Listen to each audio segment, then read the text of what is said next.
jeter une maille serrée, un granit, et c'est parti.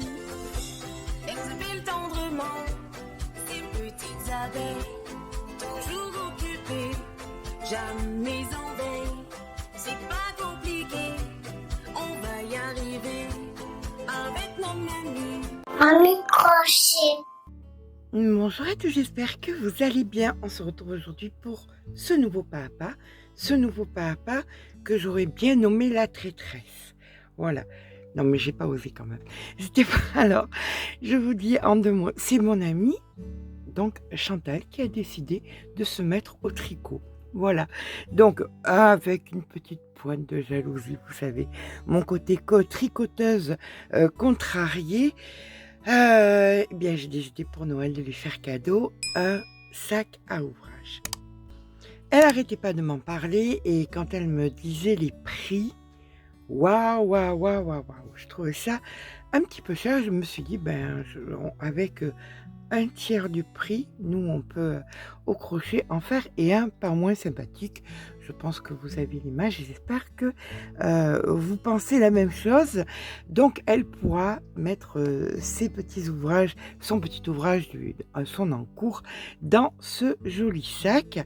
Ce joli sac fait de 3 pelotes de Greta qu'on va travailler donc en double pour la rigidité. Et après, je vous ai mis plusieurs pelotes de Fioco, mais comme on est à peu près pareil, on aime tous les deux le rose, mais je vais lui mettre, j'ai mis ce rose poudré pour le haut du sac et pour la fermeture, je réutilise donc de la Greta. Donc, je vous ai mis d'autres couleurs de Fioco. Vous avez plein de couleurs. Donc, faites-vous plaisir. Et pour faire un tout petit peu plus boutique, j'ai choisi de mettre donc 2 perles et une étiquette handmade. Alors, je ne sais pas s'il y aura un kit par rapport à ce produit, mais si c'est le cas, je pense que ce sera dans le kit. Autrement, voyez de les prendre par vous-même si ça vous intéresse. Mais je trouve que ça fera vraiment plus habillé, beaucoup plus boutique. Voilà, bien écoutez, c'est parti. Tous ces fils, vous allez les trouver bien évidemment dans la boutique Laine du Monde. Je vous mets le lien en barre d'informations. Encore une façon de faire un joli cadeau à moindre coût parce que j'ai fait en sorte bien, que ça revienne moins de 15 €. C'est un petit peu mon but. Je joue un petit peu les radines cette année. Tous les cadeaux à moins de, mis à part pour les petits enfants, mais pour les adultes, moins de 15 € pour tout le monde. Et puis voilà. Je vais partir sur un crochet 4. Je crochette lâche 4 pour la Greta. Vous crochetez normal 4,5, vous crochetez serré 5, voire 5,5. D'accord. On va doubler la Greta, c'est-à-dire qu'on va prendre 2 pelotes. Allez, c'est parti, on va pas faire quelque chose de bien compliqué. On va venir faire donc une chaînette de 16 mailles. Donc 1, 2, 3, 4, 5, 6. Voilà, nos 16 mailles de fait. Nous allons faire 2 mailles supplémentaires. 1 et 2. On va revenir donc dans la 16e et on va venir faire une première bride et on va même en faire pas une mais on va en faire 6. Donc 1,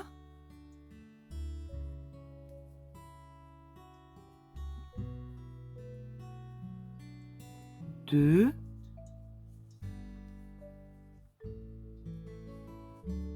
3,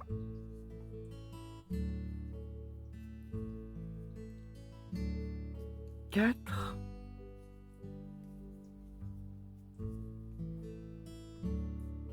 5 et 6. Alors c'est sûr, c'est un petit peu plus difficile de travailler avec un crochet pas très gros en doublant ce fil, mais ça va permettre la rigidité et la tenue du sac. D'accord? Donc, sur cette première maille, on a 6 brides. Et maintenant, on part pour 14 brides et il nous restera donc la 16e toute seule. Donc, je vous laisse faire 14 brides individuelles. On se rejoint au bout des 14. Donc, une. Voilà, nous avons donc la première où on a mis 6 brides, 14 brides et il nous reste une dernière où on va venir mettre 6 brides aussi. Donc, une, deux, et voilà que nous faisons donc ici la 6e. Maintenant, il nous reste le fil de départ qu'on va venir englober dans les 14 centrales. Les 14 centrales seront toujours immuables. Donc, si vous voulez marquer la première et la dernière de ce côté, la première et la dernière de l'autre, celle-là, elle ne bouge pas, ce sera toujours une bride dans une bride. D'accord? Donc, je vous rejoins quand on a fait les 14 brides centrales en intégrant le fil de départ. Donc, une. Oui, je préfère retirer parce que je pense qu'on voit mieux comme ça en fait. Donc, les 14 brides de fait, je vais venir dans la première et non pas dans les 3 mailles en l'air. Je viens dans la première ici et je fais ma maille coulée. On se souvient que dans l'angle, on avait 6 brides. Donc, on va faire 6 augmentations. Donc, une, 2 mailles en l'air. Et là, maintenant, dans chaque bride que vous avez, vous faites une augmentation jusqu'à en avoir 12. D'accord? Je vous rejoins quand vous avez fait donc vos 12 augmentations. Vos 6 augmentations, pardon. Voilà, une fois donc nos 6 augmentations, donc nos 12 brides de fête, on va refaire nos 14 brides individuelles. C'est parti. Donc, une, deux. Une fois nos 14 brides faites, on a les 6 qui étaient dans l'angle, donc ça va être 6 augmentations en brides. D'accord? Donc on va avoir 12 brides. Je vous rejoins quand on a fait nos 6 augmentations dans l'angle. Donc, pour un total de 12 brides.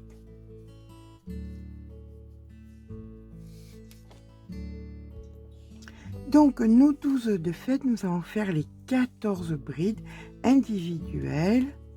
C'est parti, je vous rejoins au bout des 14.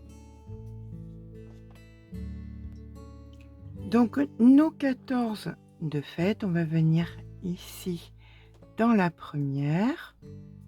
Hop, faire une maille coulée, 2 mailles en l'air et on recommence. On avait 12 brides, donc on fait 12 augmentations. Donc de 12 brides, on va passer à 24. Donc vous faites 2 brides dans chaque bride qui se présente jusqu'à en avoir 24 sans toucher donc à la première des 14. D'accord? Je vous rejoins quand c'est fait. Voilà, une fois qu'on a fait nos 24 brides, donc les augmentations, on vient s'attaquer aux 14. Et vous ferez donc ensuite pareil. Quand vous aurez terminé les 14, vous ferez 24 brides, donc une augmentation dans chacune des 12 ici, puis les 14. Voilà, je vous laisse faire ça parce que c'est pas bien compliqué, il n'y a pas beaucoup de différence.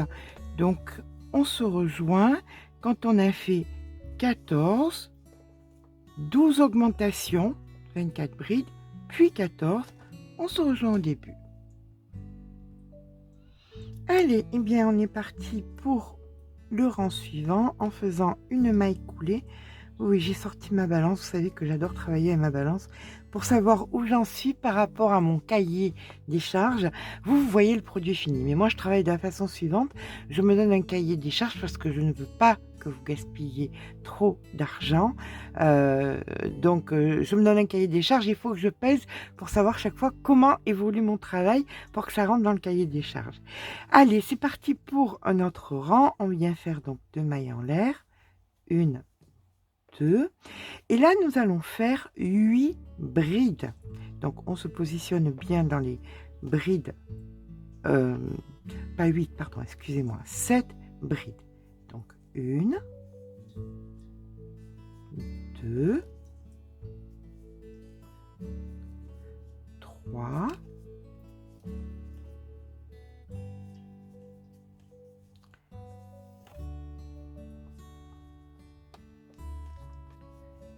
4, 5, 6 et 7. Et là, on fait une augmentation. Et on recommence la même chose. 7 brides, une augmentation. Je vous rejoins quand c'est fait. On refait donc maintenant 7 brides et une augmentation. Voilà, une fois les 7 brides, l'augmentation de fait, on va partir sur donc les 8 brides restantes. On ne fait pas d'augmentation là. Hein. Voilà, c'est fini l'augmentation. Donc on fait les 8 avant la première des 14. Voilà donc ce que l'arrondi nous donne. Donc on a 7 brides, une augmentation, 7 brides, une augmentation et 8 brides. On va partir maintenant sur 14 brides, les 14 de base qui sont ici. Je vous rejoins au bout des 14. Les 14 de fait, on va refaire la même chose. 7 brides, une augmentation, 7 brides, une augmentation, et ensuite tout le reste en brides. D'accord? Donc je vais vous laisser faire à partir de là. Donc ça c'est la 14e, on stoppe. 7 brides, une augmentation, 7 brides, une augmentation, et tout le reste, il y aura normalement 22 brides. On se rejoint en fin de rang. Allez, donc on arrive sur notre début de rang, on fait donc la maille coulée et on va faire donc là notre dernier rang. Donc mes lattes font 5 cm, c'est très bien, je peux me repérer. Donc j'ai un peu plus de 20, je dois avoir 24 cm. On va rajouter 4 cm supplémentaires pour faire un fond à 28. D'accord? Pour ça, nous allons faire 2 mailles en l'air pour débuter. Puis on va faire 4 brides. Les 2 mailles en l'air ne sont pas une bride. D'accord? Vous faites une bride là où il y a les 2 mailles en l'air, tout le temps. Hein? Donc, 1, 2, 3 et 4. Donc, vous venez de faire 4 brides. Maintenant, vous faites une augmentation.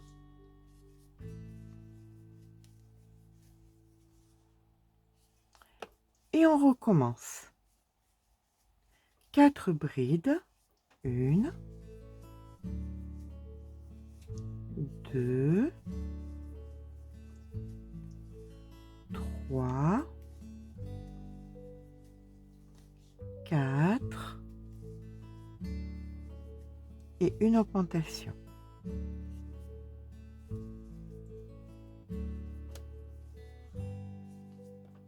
Là, vous allez faire 6 brides. 1,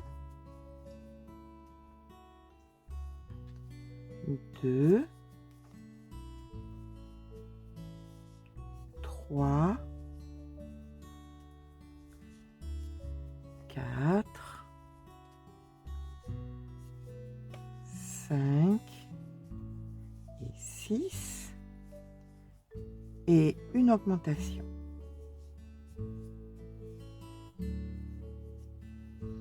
On repart avec 4 brides, 1,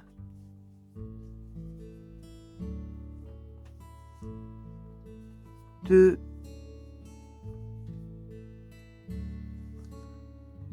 3, si ça veut bien, et 4, et une augmentation. Et là, il nous reste donc, pour terminer notre arrondi, 4 brides à faire. Donc 1, 2, 3 et 4. Voilà. Et là, on a terminé donc notre arrondi. Maintenant, on débute notre série des 14.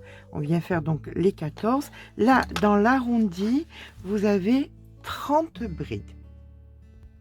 Les 14 brides faites, on va refaire exactement ce que nous avons fait là. C'est-à-dire 4 brides. Alors, on va le faire ensemble.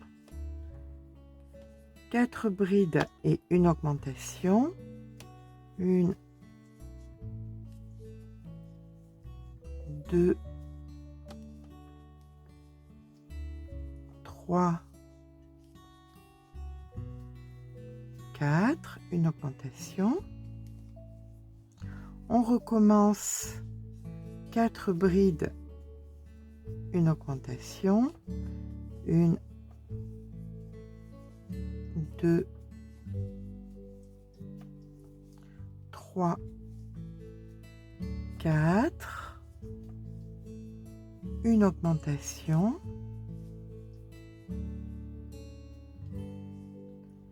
6 brides individuelles, donc 1,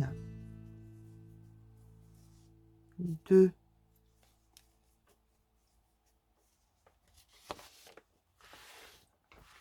ça commence à prendre de l'ampleur. Hein. 2, elle aura un joli sac, de quoi en mettre. 2, 3, 4, 5, 6, une augmentation.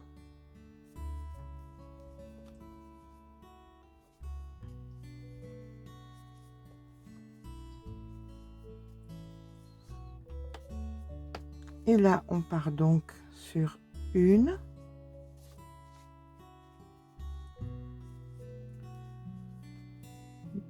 2, 3, 4, une augmentation.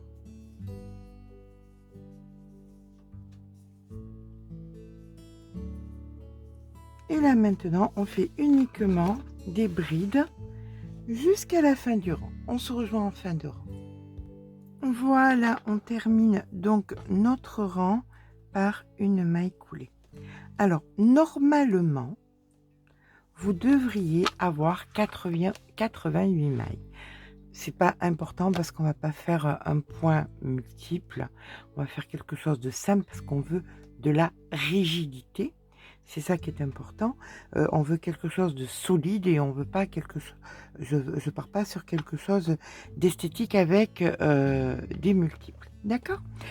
Ceci dit, c'est pour vous donner une référence. Alors maintenant, il est possible que si vous travaillez de façon serrée, ce soit plus petit que le mien. C'est pas impossible non plus.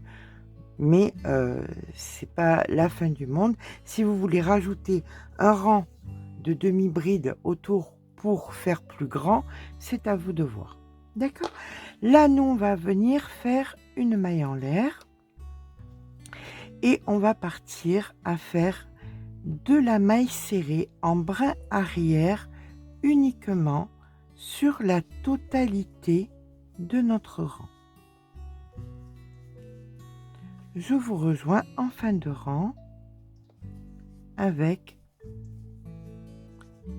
que de la maille serrée en brin arrière. À de suite.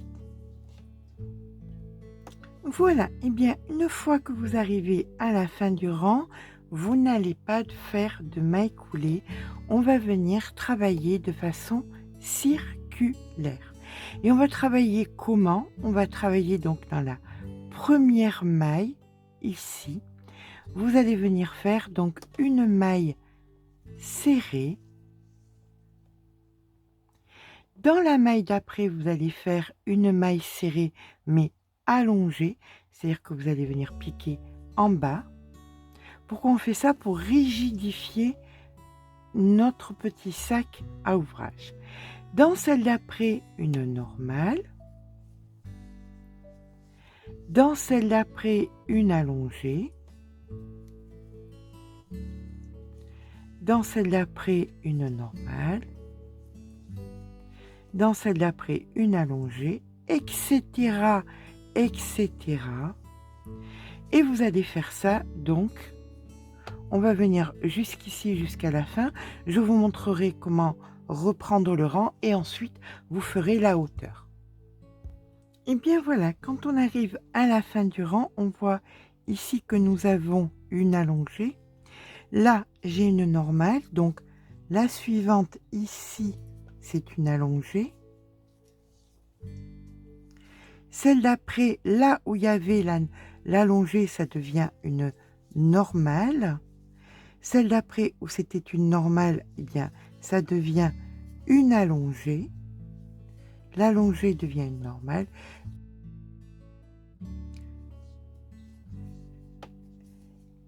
Ici, donc, une allongée. Et vous allez faire ça, donc, de rang en rang, jusqu'à terminer vos 2 pelotes.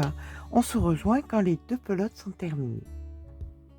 Et j'étais en train d'avancer et je me demandais si je vous avais montré comment on faisait une maille serrée allongée. Peut-être que vous n'avez pas bien vu.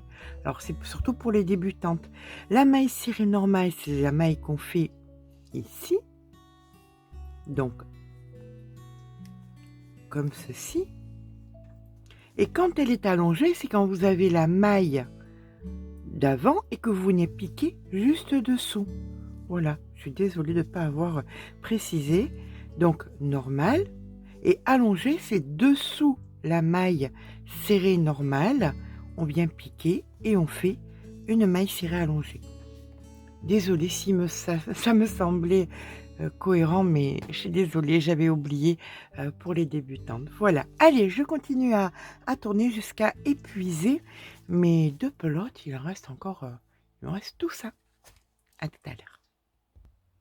Et bien voilà, quand les 2 premières pelotes sont passées, on se retrouve avec, alors c'est pas tout le monde pareil, hein, qu'on soit bien d'accord, tout dépend de notre façon de crocheter. On se retrouve, je me retrouve pour ma part avec une hauteur de 11 cm. Voilà. Ce n'est que les 2 premières pelotes. Là, ce qu'on doit faire, c'est prendre la 3e pelote. Et vous allez devoir aller donc retirer l'étiquette, c'est important puisqu'on va travailler avec l'extérieur et avec l'intérieur. Donc on va venir fouiller à l'intérieur. Hop. Voilà. Allez. Là, j'ai l'extérieur et l'intérieur, donc ça me fait 2 fils, d'accord? Mais avant ça, on a quelque chose de beaucoup plus important à faire. On va venir prendre un seul fil. On va dire celui de l'extérieur, par exemple. Voilà. Et on va venir d'abord mesurer la circonférence de ce que nous avons. Ne me prenez pas en référence, comme vous le savez, chacune crochette d'une façon différente. Voilà, vous voyez, j'ai 70 cm. 70 cm, je dois rajouter 20 cm. Donc, ça fait 90. Je dois faire 2 cordes de 90 cm qui me serviront à fermer l'ouvrage en haut. D'accord? Alors, pour ça, je vais prendre un fil simple et je vais venir faire 5 fois 90 cm. Alors, vous faites 5 fois votre mesure à vous. On est d'accord, hein? Vous allez prendre, vous allez le plier en 2. Voilà. Ici, vous allez faire un nœud au bout. Et là, vous avez donc votre corde qui est pliée en 2. Cette corde pliée en deux, moi généralement je l'attache à la porte. Je l'attache à la porte. Là, vu qu'on va pas aller jusqu'à la porte, je vais le faire devant vous. Vous prenez une pince par exemple, comme ceci. Voilà, comme ça, on est sûr que c'est bon. Une fois que c'est accroché, vous allez commencer à tournicoter. Voilà, mais vous tournez toujours dans le même sens. Alors, vous tournez, mais il faut pas que ça... regardez, vous allez voir ce qui va se passer à un moment. Vous voyez, ça fait un truc comme ça. Non, il faut pas en arriver là. Vous tournez juste avant que ça fasse ça. Donc là, vous tournez simplement sur toute la longueur de votre fil. Donc voilà, une fois que vous avez entournicoté, vous allez venir chercher le milieu et vous allez avoir le milieu dans cette main et l'autre bout, vous venez le mettre au même endroit que le départ. D'accord? Là, vous tenez bien et puis d'un coup, vous lâchez. Voilà. Et là, vous allez tirer vers vous, de maintes et maintes fois et vous allez voir qu'un cordon va se former tout seul. Alors, il faut bien tirer surtout, hein, ça c'est très important. Voilà. Voilà, vous tirez vers vous et puis d'un coup, vous voyez, le cordon s'est formé. Et comme ça, il va vous en falloir deux. Donc une fois que vous avez le premier, vous venez l'attacher. Donc vous venez faire un nœud au bout,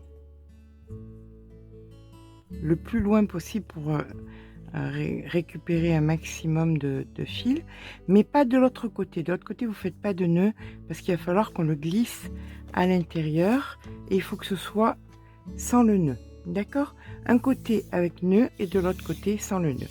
Et vous tirez bien jusqu'à ce que l'entournicotement soit égal d'un côté à l'autre. Voilà, là de ce côté, vous pouvez couper puisque votre nœud est fait. Un comme ça, il nous en faut un second. Donc là, vous avez pris l'extérieur de la pelote pour que le travail autour de la corbeille soit égal. Il faut prendre maintenant à l'intérieur de la pelote. Et bien voilà, une fois que nos deux cordons sont faits, on peut les mettre de côté et on peut venir continuer à travailler notre pelote. Donc on a pris le fil intérieur, le fil extérieur, on le met là-dedans et on va pouvoir continuer à travailler. Là, c'est fini. Donc, on fait un petit peu de rang qui nous reste avec le fil et on va venir commencer à s'ancrer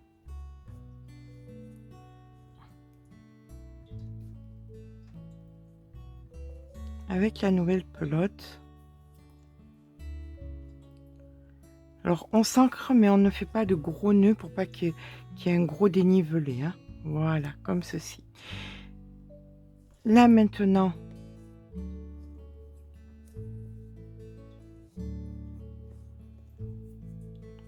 vous continuez, alors vous tenez vos morceaux de fil et le fil que vous travaillez, d'accord? Et bien c'est parti, là on est sur une maille serrée toute simple. Ensuite c'est une maille serrée allongée, une maille serrée toute simple et là vous englobez les fils de la vieille pelote et le bout de la nouvelle pelote. Alors, quand on arrive à un moment, là, il commence à prendre une belle taille. J'ai envie de changer de point sur 2-3 cm à peu près. Donc, je sais que là, je suis au début. Je vais venir, alors vous allez voir, ça va pas être foufou. Mais ceci dit, ça va donner un autre aspect. On va faire ce rang-là en brin arrière uniquement. D'accord? Donc, tout le rang, vous le faites en brin arrière et on se rejoint, écoutez, à la fin du rang, on remarquera assez rapidement. Voilà, donc là, on peut voir le changement de points où on avait les points allongés et là il n'y en a plus, c'est uniquement de la maille serrée. Là on va venir travailler en jersey. Vous allez piquer à l'intérieur, vous voyez là il y a un grand V, bien vous piquez à l'intérieur du V comme ça. Pareil, la maille là, normalement on piquerait ici, là on pique dans la maille et ça vous allez le faire sur 3-4 rangs. D'accord? On verra bien. On va gérer déjà 3-4 rangs. On verra bien ce que ça donne. On se rejoint à ce moment-là. Alors, nous allons maintenant passer bien à la deuxième partie, la partie interne. Donc, on vient terminer notre rang par 2 mailles coulées pour se mettre à la bonne hauteur. Voilà, comme ça on a rattrapé le dénivelé que nous avions créé au départ. Voilà. Donc vous coupez le fil et après on va rentrer le fil. Allez, on passe à la phase numéro 2. On change de crochet. On prend un numéro 3. Allez, on prend la nouvelle couleur. On va venir s'installer. On va venir s'ancrer. Donc à l'intérieur, vous voyez, ici vous avez votre chaînette, ben, c'est pas là que vous allez piquer, vous allez piquer juste ici à l'intérieur, vous voyez là, comme ceci. Il y a un petit bourrelet juste derrière la chaînette, vous allez venir ici. Et là vous vous ancrez donc avec un nœud. Donc 1 et 2. Donc je fais 2 mailles en l'air et dans la même maille, je vais venir faire une augmentation, c'est-à-dire 2 demi-brides. Alors, tout le rang, vu que la taille des fils n'est pas le même, il va falloir que ça augmente, bien évidemment, que le rang soit plus large pour que ça puisse s'adapter. Donc, on va faire augmentation. Dans celle d'après, on prépare la demi-bride et on ne fait pas d'augmentation. Alors, je suis en crochet 3, hein, donc pour vous, vous augmentez chaque fois d'un demi. Si vous crochetez normal, un demi, serrez un entier. Allez, là, on continue. Sur la prochaine, on vient au même endroit. Vous voyez les petits renflements que ça fait là? Donc, vous piquez ici à l'intérieur. Et là, c'est une augmentation en demi-bride, hein, bien évidemment, puisqu'on va travailler tout le rang en demi-bride. Celle d'après, pas d'augmentation, toujours au même endroit. Et on rentre toujours le fil.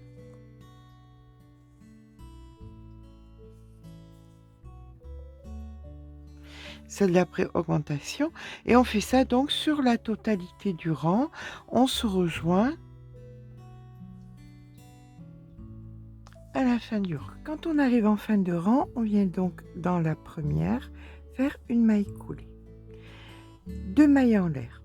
Et là, ça va pas être compliqué, on va faire chaque fois pareil. Donc, quand vous avez une augmentation, on va travailler chaque bride, chaque demi-bride de façon individuelle, d'accord? Donc, vous allez faire 3 demi-brides, donc 1, 2,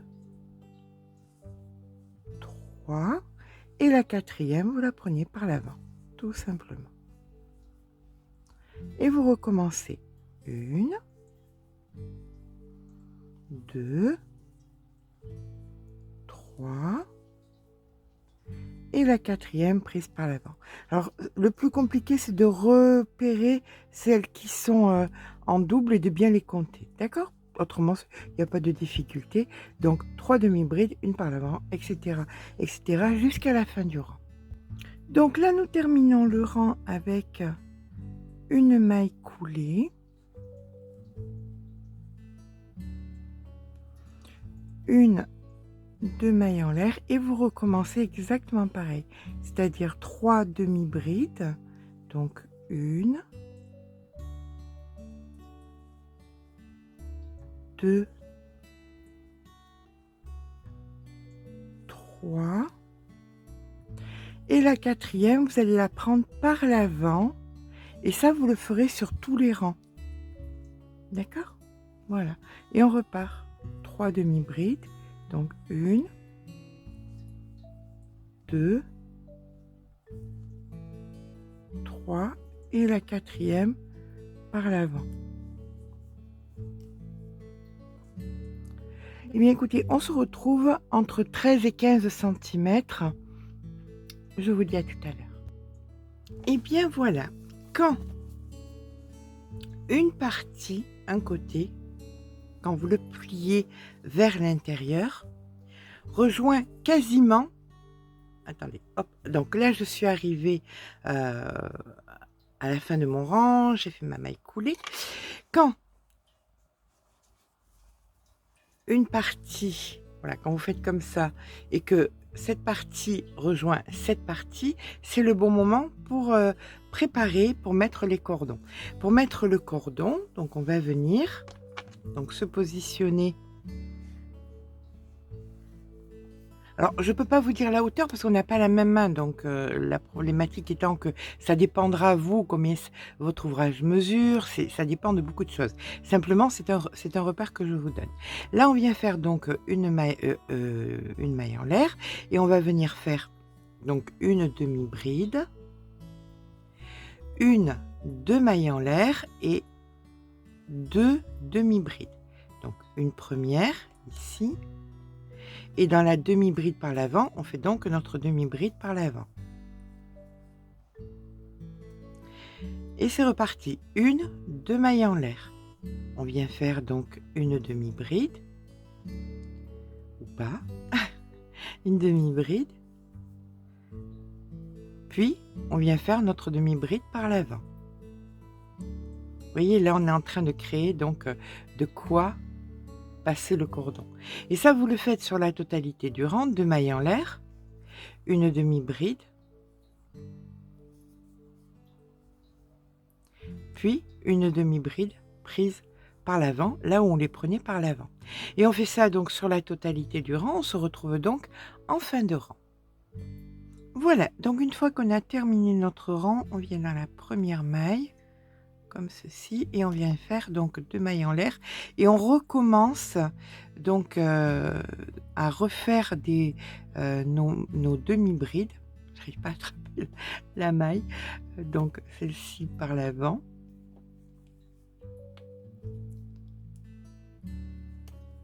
Voilà. Là, on refait donc 2 demi-brides à l'intérieur de l'espace. La demi-bride ici normale. La demi-bride par l'avant et c'est le dernier rang qu'on va faire. Donc on reconstruit nos mailles. Voilà, donc 2 demi-brides normales. Ici une demi-bride normale. Ici la demi-bride par l'avant. Voilà. On reconstruit comme ça jusqu'à la fin du rang. Je vous rejoins en fin de rang. Voilà, on termine donc le rang ici par l'avant. Ou pas. Donc ici par l'avant. 2 demi-brides à l'intérieur. Et la dernière demi-bride, donc ici. Voilà. Et là, on fait donc notre maille coulée. On a terminé notre rang. On coupe et on rentre le fil. Donc, on va prendre notre cordon, un cordon, on fera l'autre après. Vous avez le petit bout avec le nœud, l'autre où il n'y avait pas le nœud, vous déroulez un petit peu comme ça et vous le passez dans une aiguille. Voilà, pas de beaucoup, c'est pas besoin que ce soit de beaucoup, simplement que ça bloque, c'est le principal. Vous allez vous mettre sur un côté, voilà, ce qui est le plus le côté possible, et vous allez commencer à passer dedans, dessus, dedans, dessus, et ce sur la totalité des trous jusqu'à revenir donc ici. Ok, allez, je vous rejoins quand on a fait donc tout le tour et qu'on est revenu de l'autre côté. Voilà, on fait ça donc jusqu'à revenir ici. Et maintenant, vous allez faire exactement la même chose, mais à l'opposé, c'est-à-dire dans le trou qui est le plus à l'opposé, donc ça sera celui-ci. Donc, vous faites exactement le même processus, dedans, dehors, et vous faites ça tout sur la totalité du rang sans piquer bien évidemment dans la matière. On ne pique que dans les trous, autrement ça ne coulisse. Ça ne coulissera absolument pas et c'est pas le but. Donc je vous laisse faire, on se rejoint quand on est arrivé au bout ici. Donc voilà, on termine ici, là. Comme je vous dis, hein, surtout ne piquez pas dans la matière parce qu'autrement vous allez bloquer le processus de serrage et ça serait vraiment dommage. Donc là, pareil, vous faites, vous joignez, vous faites un nœud.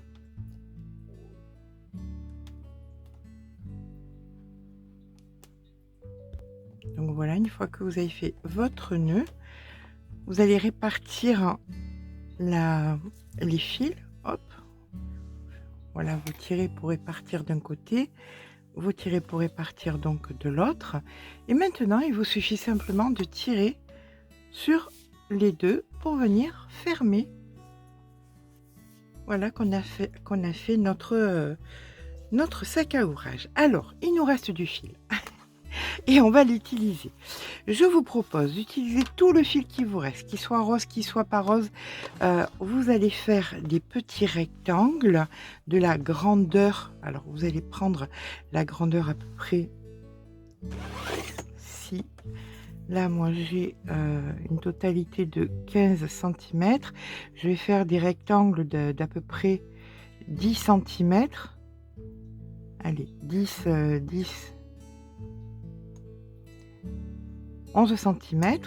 Je vais faire donc une chaînette de 11 cm et je vais faire un rectangle. Je vais poursuivre jusqu'à utiliser toute ma pelote, pas toute.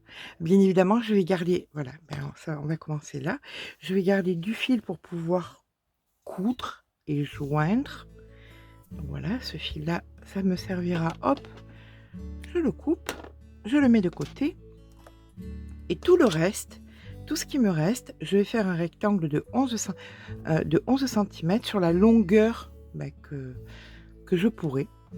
Et ça me servira à faire à l'intérieur des poches où on pourra mettre tout ce que ma chère et tendre amie aura besoin de mettre, ou même si c'est pour vous, si c'est pour quelqu'un d'autre. Voilà la poche à ouvrage telle qu'elle est, d'un côté et de l'autre. Voilà, on viendra mettre une petite étiquette parce que ça sera beaucoup plus joli, beaucoup plus boutique.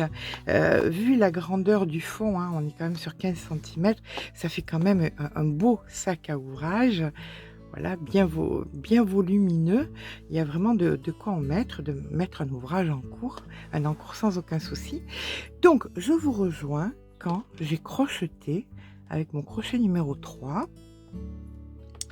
11 cm sur une longueur infinie jusqu'à ce que je finisse ma pelote, vu que j'ai mis de côté mes fils pour coudre cette poche à l'intérieur. Voilà, et bien je vous dis à plus tard. Et bien voilà, j'ai terminé de faire donc la bande qui me restait avec la Greta. J'ai mon petit bout de fil de Greta qui va me permettre de le joindre. Il me restait un petit peu donc de fiocco. J'ai fait un petit rebord vite fait en maille serrée pour qu'elle puisse repérer, parce que la couleur de la Greta, bon c'est pas le même point, mais enfin la couleur de la Greta sur la couleur de la Greta, peut-être n'aurait-elle pas repéré de suite la poche. Donc on va ouvrir le pochon. C'est quand même assez grand. Et ben, alors comme je vous disais, je sais pas si je vous l'ai dit, mais le cahier des charges était pour ce genre de sac de pouvoir rentrer 3 pelotes de 100 grammes. Je vous jure qu'on peut en rentrer beaucoup plus. Donc, ce qui va se passer, c'est que là, on va le mettre à l'envers, le pochon, et on va venir se positionner pour le joindre, pour joindre notre pièce. Voilà, donc il faut savoir dès la base, pour moi, l'endroit, c'est celui-là. J'aurais dû mettre l'étiquette, peut-être avant, ça aurait été plus intelligent. Je vais mettre un petit marqueur. Voilà, dans tous les cas, je sais. Voilà. Hop. Alors, je mets à l'envers, comme ça. Je cherche bien le bord. Voilà, comme ceci. Et je vais venir appliquer donc ma poche sur le bord. Voilà, d'un côté à l'autre. Et je vais venir joindre. Alors là, il me reste du fil. Est-ce que je vais pas utiliser le fil qui me reste? Je pense que si. Je vais faire une pseudo couture succincte.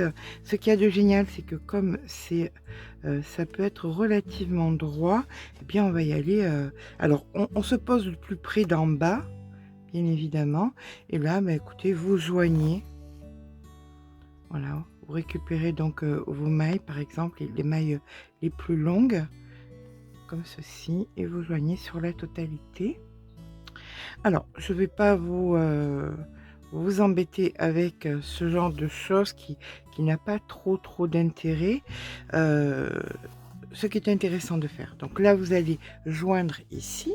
Vous allez joindre sur le bas, puisqu'on sait où est-ce qu'on a fait le départ. Donc on va joindre bien en bas, là, tout le bas comme ça. On va joindre ensuite en haut.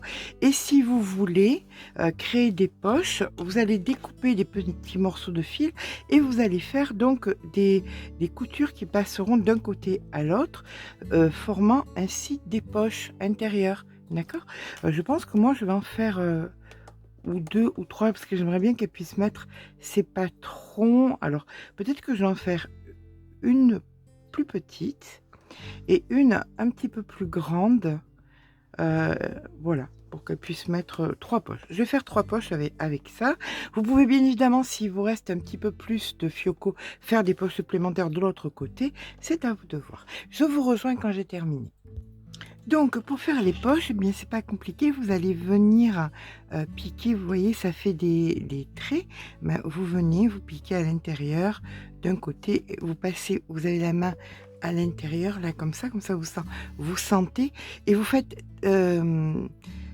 très peu de l'autre côté. Parce qu'autrement, ça va se voir. Voilà. Voilà, ben vous suivez comme ça sur la longueur. Comme le fil, c'est le même, ben ça se verra pas en fait. Donc voilà comment on fait les poches. Donc je finis donc là, je vais en coudre une à moitié et je retourne l'ouvrage. Je suis à vous. Bon, j'avance. Je suis venue coller l'étiquette. Vous savez que j'ai une fainéantise particulière pour venir les coudre. Là, mes poches sont donc terminées.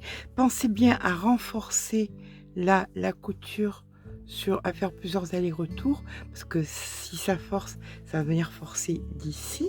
Donc voilà, on a de jolies poches à l'intérieur. Pour le coup, il y en a 4. J'en ai fait 4. Qu'elle puisse mettre ses aiguilles, tous ces petits trucs. Ça fait quand même pas mal de poches, c'est sympa. Et là, j'avais complètement oublié de mettre les perles. Donc pour le coup, j'avais fait des nœuds, chose qu'il fallait pas faire. Donc vous, en fait, si vous y pensez, ne faites pas de nœuds. Vous venez tout simplement mettre votre perle au bout. Donc je vais venir récupérer mes fils. Donc ça fait 4, j'ai coupé pour le coup. Il y avait 4. Je vais mettre une petite pince pour mettre les 3 en attente. Voilà. Et là, à l'aide d'un crochet très fin, je viens à l'intérieur de la perle et je viens passer donc le fil à l'intérieur de la perle. Je vais faire comme ça pour la totalité des fils. Voilà, j'ai rattrapé ma bêtise. C'est quand même bien plus joli. Comme ça, j'ai peigné un petit peu les petits bouts. On peut tirer donc sur le bout du sac. Voilà ce qui donne coucher. Au niveau des dimensions, on est sur une hauteur de 30 cm. J'aurais voulu le faire exprès. Ouais, oui, 30 cm. Hein, n'est-ce pas? J'aurais voulu le faire exprès, j'aurais pas pu. J'aime beaucoup avec les poches intérieures et tout, c'est vraiment très complet. C'est un joli cadeau qui coûte pas, qui revient pas cher. Et c'est la base de ces cadeaux donc que je veux préparer avec vous. Des jolis cadeaux. Alors, ils tiennent debout tout seuls, bien évidemment. Le cahier des charges des 3 grosses pelotes de 100 grammes est bon. Là, il y a bien les poches. Donc, tout va bien dans le meilleur des mondes pour notre gros sac à ouvrage. Voilà. Mais écoutez, c'est assez compliqué de vous le montrer en entier. C'est dans tous les sens, c'est compliqué. Je vais vous faire des photos, ça sera beaucoup plus simple. J'espère que ce petit pas à pas vous aura plu. J'espère que ça sera un petit cadeau que vous aurez dans votre liste pour Noël. Sur ce, bien écoutez, je vous fais de gros bisous et je vous dis à très vite pour un nouveau tuto. Gros bisous, à très vite.